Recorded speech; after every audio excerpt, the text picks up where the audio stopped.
আসসালামু আলাইকুম। সাধারণ পাকশাক থেকে আমি তাসকিনা বলছি। কেমন আছেন আপনারা সবাই? আলহামদুলিল্লাহ আমি ভালো আছি। শীত মানে পিঠাপুলির উৎসব। এই শীতে হরেক রকম পিঠা-ভাপনা তাতে হয় না? তো আজ আমি নিয়ে আসছি পাটিসাপটা পিঠা নিয়ে। এটা অনেকেরই পছন্দের একটা পিঠা। তো আমারও খুবই পছন্দের পিঠা এটা। তো আজ এটা আমি তৈরি করে নিয়েছি। তো চলেন আমি কিভাবে তৈরি করেছি সেটা শেয়ার করে আপনাদের সাথে। তো আমার আপু ভাইয়েরা আমার ভিডিওগুলো যদি ভালো লাগে প্লিজ আপনারা আমার চ্যানেলটাকে সাবস্ক্রাইব করে আমাকে বন্ধু করে নেবেন আর ফুল ভিডিও দেখার অনুরোধ রইল। তো এই যে আমি এখানে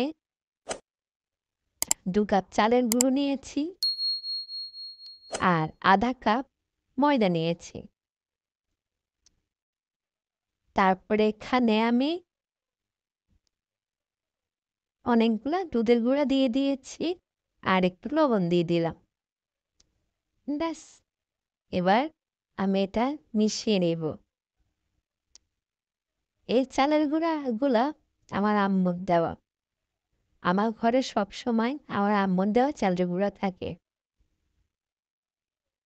তো এই যে আমি এগুলো মিক্স করে নিয়েছি। এখানে আবার আমি কুসুম গরম পানিটা দিয়ে দিব, যেটা আপনার হাতে তাপটা গরমটা সহ্য করতে পারে ওরকম গরম পানিটা।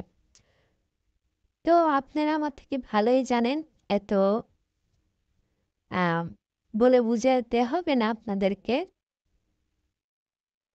তো এই যে আমি এটা এখন মিক্স করে নেব। এটা হাতে ইয়ে করলে খুবই ভালো হয় ব্যাটারটা। তা আমি এখন হাত লাগাচ্ছি না, আমি এমনি করে নিচ্ছি।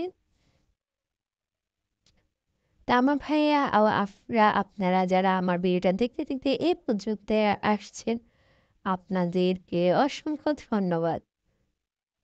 যদি কোথাও একটু ভালো লেগে থাকে তাহলে প্লিজ একটু শেয়ার করে দিবেন। তো এই যে এই ব্যাটারটা বেশি পাতলাও হবে না, বেশি ঘনও হবে না, নিয়ম মতো যেরকম আমি দেখাচ্ছি ঠিক ওইরকম।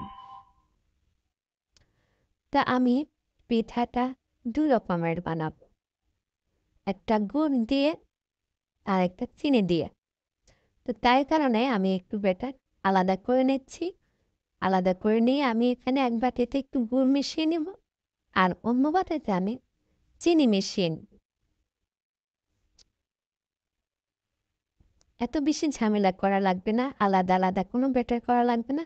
এটা আমরা আগে ব্যাটারটা একসাথে করে শুধু চিনি আর গুড়টা আলাদা করে মিক্স করে নিলে হবে। তাই যে আমি ওই বাটিতে চিনিটা মিক্স করে নিচ্ছি।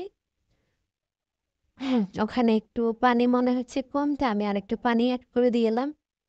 তাই যে আমার ধরুনটা বেটার হয়ে গিয়েছে। এবার আমি খিরসাটা রেডি করে নেব। তো খিরসা রেডি করার জন্য আমি এখানে জাল করা আপনার 2 কাপ লিকুইড দুধ নিয়েছি। তারপরে এখানে কিছু চালের গুঁড়া, কিছু আটা দিয়েছি। হ্যাঁ, এটা হচ্ছে আমাদের সময়টা বাঁচানোর জন্য ফাঁকিবাজি একটা আর টিপস বলতে পারেন। ঘন খিরসাটা ঘন করার জন্য আমি চালের গুঁড়া আর আটাটা দিয়েছি। অনেকে এটা দুধটা জাল করে করে ঘন করে, ওটা খেতে মজা কিন্তু সময় অনেক লাগে।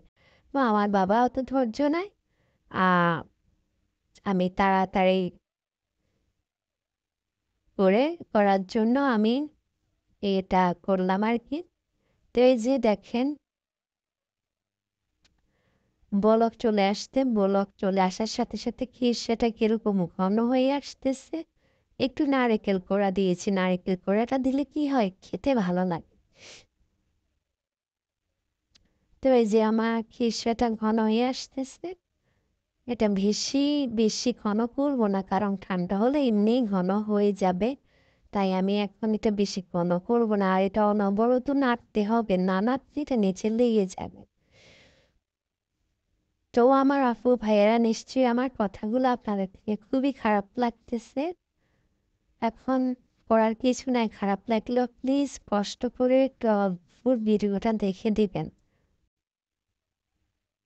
আর একটু কমেন্টস করবেন। আপনাদের সুন্দর কমেন্টস পেলে আমার পরবর্তী ভিডিও দিবার বা করার আগ্রহটা একটু বাড়বে।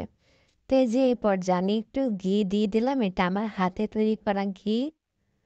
ঘিটা দেওয়ার সাথে সাথে এত সুন্দর একটা, এত ভালো একটা ফ্লেভার বের হয়েছে বলে বোঝাতে পারতেছি না আপনাদের। তো এই যে খিরসাটা আমি এই পর্যায়ে এখন নামিয়ে ফেলতেছি। তো এক খিরসাটা আমি দুই রকমের করতেছি, একটা গুড় দিয়ে আর একটা চিনি দিয়ে। আমি যেটা সাদা বেটার করেছি ওটার ভেতরে গুড়ের ইয়াটা দিব, আর যেটা গুড় দিয়ে বেটার করেছি ওটার ভিতরে চিনির বেটারটা দিব, খিরসাটা দিব। তো এই যে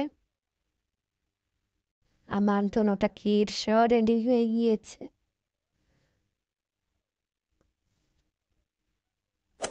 তো আমার চ্যানেলে যারা নতুন আসছো, আজকে আমার ভিডিওটা নতুন দেখতেছো, প্লিজ আমার চ্যানেলটা একটা সাবস্ক্রাইব করে আমাকে বন্ধু করে নেবে। আর পাশে থাকা বেল বাটনটা ক্লিক করে রাখবেন যেন আমার পরবর্তী ভিডিওটা আপনাদের কাছে আগে যেয়ে পৌঁছে। তো এই যে আমি প্যানে একটু তেল ব্রাশ করে নিলাম, তারপরে একটু সাদা ব্যাটারটা দিয়ে দিলাম। সাদা ব্যাটারের ভিতরে আমি গুড় দেওয়া খিরসাটা দিয়ে দিলাম। খিরসাটা দেওয়ার পরে আমি ভাজ করে নিব। এটা ২-৩ বার উল্টালেই ভাজটা হয়ে যাবে। এটা বলে বোঝানোর কিছু নেই, দেখি আপনারা বুঝে নেন। আসলে আপনারা পারেন, বুঝতেও হবে না আপনাদের। তো এই যে আমি দ্বিতীয়টা আপনার গুড়ের ব্যাটারটা একটু দেখিয়ে দিলাম। এমনি সময় আমার যা করে ভালো হয়, ক্যামেরা যে সময় ভিডিও করতে যাই তখন জানি কি উলট-ফালট হয়ে যায়, তখন কাজটা সুন্দর হতে চায় না। তো এই যে আমি খিরসাটা দিয়েও সেম একই প্রসেসে ভাজ করে নিলাম। হয়ে গেল আমার চিনির পাটিসাপটাটা। এবার আরেকটা পাটিসাপটা দিব আমি কালারের ভিতরে, ধরেন বাটিক প্রিন্টের যেরকম ওরকম একটা প্রিন্টের ভেতরে। তো এটা হবে কিভাবে, এটা আমি একটু গুড়ের ব্যাটার যেটা ওটা ছিটিয়ে দিলাম, এটার উপরে আমি সাদা ব্যাটারটা দিয়ে মেলে নিব।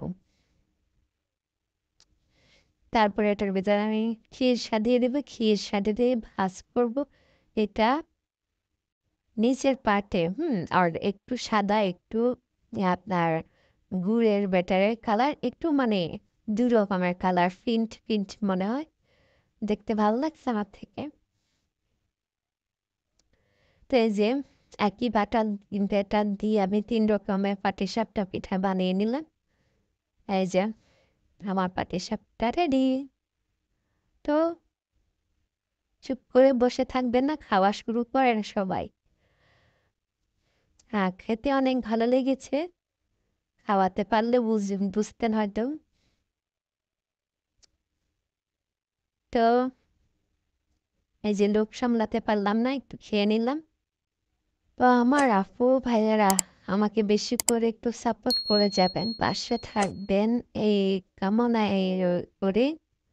আজ এই পর্যন্ত। আল্লাহ হাফেজ।